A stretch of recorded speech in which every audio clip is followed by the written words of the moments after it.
Me. Be back here in a week. Yeah, no, it was cool. It was UW night. I saw Harry the Husky. There's a lot of alumni, so that was cool. Obviously Sammy as well. I don't think Sammy gets a lot of love, but that's my one other dog in the league, you know. But yeah, I mean, I think that everyone knew from us like this was going to be a tough game. They're really good, especially at home. They've been playing great, and they definitely played a super physical, you know, and I think that that's going to even be amped up more in the playoffs. So I'm just glad that we got a win. That one, you hit that pretty in front of your bench, and it looked like did your usual turn and stare down the opposing fans. You really thrive when people push the prayer against you. Yeah, sometimes I just black out. I don't even mean to be doing it. Dogs bark. Yeah, I didn't. People do. I would say this year more than ever talk the most, but I don't mind it. So. And what was the zone able to do for you defensively? Finish strong. I like hand sanitizer because people nasty. Jokes me too. Sorry, missed your question. What did the zone do for you that helped you finish strong? I mean, I really just wasn't loving our man-to-man defense. We just switched it up. She said we were being soft. So I guess the zone made us unsoft. And we had to really At play least together. it made us compact. Yeah, it kept us as a unit. But yeah, she really just said we were soft. So yeah, I'm glad the zone worked out for us because sometimes our zone is a little shaky and it's hard to rebound out of it. So I'm glad we got the job done. Sorry to take your question, but you were beating around the bush. She didn't like our man. Coach, if you could comment on how important this game was to get a win, given the implications for the playoffs, and how you kept your composure when they went up. Well, look, they're a good team, and even without Jewel, I mean, they have Skylar, they have Neka, they have some. I mean, Gabby Williams is playing really well for them. So they have people that can get it in gear. And if I just felt like, you know, we didn't have the gas pedal down all the way, and so just trying to push different buttons. I thought our offense got really stagnant. They amped up their physicality, their defense, and you know, we'll respond better. I mean, it's going to be interesting for both squads that we just played each other, and now we're going to see, you know, likely each other in a few days. But we have a lot of respect for the people in that locker room and their players, whether Jewel's out there or not. They do have a lot of great players. Good night for us to, like I said, it's better to learn in wins than in losses. And I mean, basically down the stretch, it was our zone that we were able to get stops and then, you know, hit a couple shots down the stretch, get A in some space, get KP. They started blitzing a lot. So just we'll attack it better next time. But it was nice to kind of see it because we hadn't seen a ball screen blitz in a while. So, you know, it's always good to see some things and then let them handle it and figure it out. And then if they can't, I'll help. I'll try to help. But most of it, I just want them to self-correct, and most of the time they do. So, and I like to say my timeouts. I know it got real hairy there in the first. And I was like, figure it out. I'm not going to call timeout because we've been talking about that kind of stuff, you know, just how to cut the bleeding, stop the bleeding out there in real time, them self-correcting, and not me having to, you know, stop it for them. Coaches inside the court. Yeah. Well, I got a lot of them.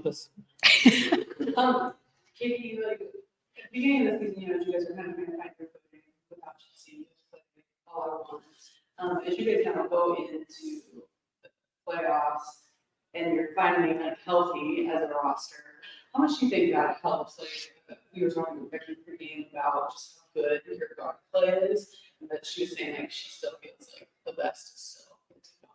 Yeah, I don't think that I think she said this before, but I don't think that we've all been on the same page for a game. I think they'll I mean, A's been doing her thing all year, but maybe it'll be like one of us or two of us, but like not really all of us at the same time. And that was what was so unique about last year was like, I mean, almost every game was just, everyone was unbelievable, you know? And so it was like, I get it. Every season's different. And then you have to give credit to the league, I think, too. Like people have adjusted, played differently, stealing all of our sets. But also too, I just think that the league has gotten more physical, more athletic, and played at a faster pace. So, as guards, you have to adjust. What worked last year doesn't work this year, So I think you're right, though. I think that we're getting better slowly, and especially defensively when we're able to get stops. That's when we played in transition in the past couple of years, and that's been our bread and butter, like our running gun, making a ton of threes. And so I think that we're getting there, but we haven't showed what we're capable of for sure. Let's jump to Sue, Callie, and then Michael. Hey, I have a few. Asia, I know you're probably tired of getting asked about records, but now you have the record for All of us. in a single season. I'm so sorry. I have to ask though. 'Cause Record it is for an what? accomplishment. Just your immediate reaction to that, and if you knew that you were even on track for that today. A record what? Rebound? Most rebounds in a single season. That's cool. No, she didn't know. You could tell right there. I feel like only because I don't hunt rebounds, so it's not something that's always on my mind. But when it comes to just getting the basketball for my Which is team, crazy. It's For my honestly, team, it makes me so mad. yeah. She doesn't hunt rebounds. She I just don't. has 13 of them most. I'm 6'4" and I'm around the basket. I hope I can grab a couple rebounds for my team. But when it comes to just getting them to get them, I'm not focused on that. I'm focused on putting the ball in the hoop. But as you can see, Becky is stressed. But no, it's a blessing. This league is tough. So if anything, if my name can be in the record books in some sort of way, it's a blessing. So I that's cool. But Callie, let me give you an example. Earlier in the year, it was midway through the third, and I looked at her and I said, Asia, you have 2 rebounds. She said, okay. And the next minute and a half, I think she had 7. So it's just, if you have to remind her, no, oh, honestly, hey, the other half of your job is to freaking rebound. And then she'll be like, oh, okay, I got you. Yeah. And go out and get 7 in 90 seconds. And she had 2. Do you remember when I said that to you? He yelled at me. I But yeah, probably said, I went out a yeller. Wow. You yelled this year. yeah, you got it. But yeah, it's deserved cool. it. It's cool. I don't take it for granted. Thank you. So, it was your 3rd rebound of the game that got you the record. And then my second question was just for anyone. Tiffany Hayes, obviously we know she's a spark off the 6th bench. woman of the year.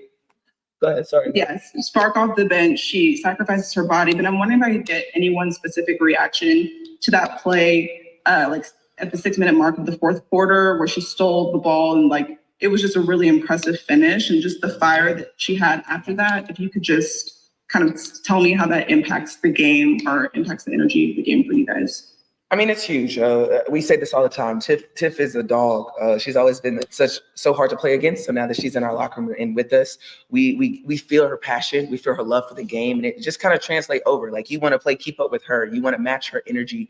And she's someone that's going to put it all on the floor for 40 minutes, however long she's out there. So when we see her fired up, playing with a lot of energy, you just have no choice but to match it and go and continue to flow with her, because once you get in that groove, oh my gosh, she's quick, she's fast, she's athletic. So yeah, that's the 6th woman of the year, and we're grateful to have her in our locker room. I honestly don't know where we'd be without her. No, I like her yeah, impact. yeah. It's fun to play her and KP and even Asia at times, and even Meg. We have 4 lefties. Everything has to be flipped to the other side. But all of our guards, the big 3, they all have a different skill set. What KP does, Jackie does not do. What Jackie does, Chelsea does not. And I could go down the line. But having another downhill, explosive player that can, drive the paint and kick out to Kelsey, because that's not always our thing. Now, Chelsea will dime you in different ways, but KP produces a lot of threes for us off the dribble with her penetration, because you have to respect her. So people want to get out, and then she goes by them, and then she kicks. But it's nice to have somebody else out there that, can do the same for her. And I think she just gives us another gear on both ends. Sometimes I put her on film just because I like watching her play. Oh, yeah, it's just filthy. Some of the stuff she does. She's fast. She looks like a spring chicken. She's 35. Yeah. So she's, and I think the other thing too is she's just fit in with our group from day one. She is, one of her first games, we were in a situation, somebody was out, and I was like, do you want to start? Yeah, Dallas. Is that the one Kate started? Kate Martin? No, in LA. Jack was out. Oh, yeah. Jack was out. Tip went in, And and Kate Martin started that one. And then it's just whatever role we put her in, she's just crushed. Yeah. She's crushed. Michael? Yeah, thank you. Michael, I guess where you maybe been? I'll ask you this and Hiding Kelsey out, and Connecticut or something. Becky, if you guys have some thoughts too.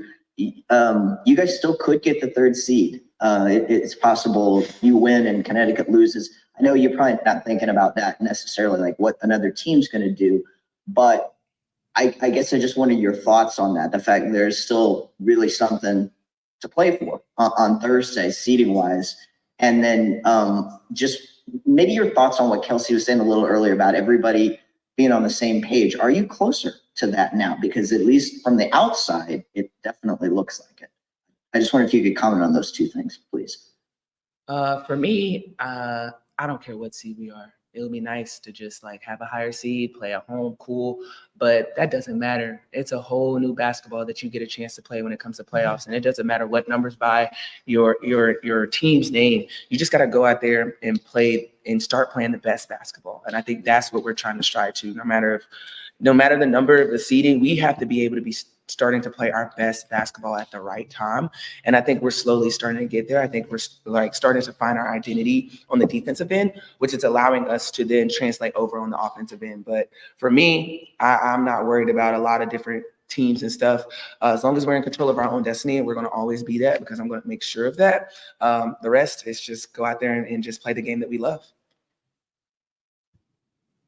Thank you. Asian KB, if you want to go. Any last questions? Do you have anything to say? That's Chris's. Good.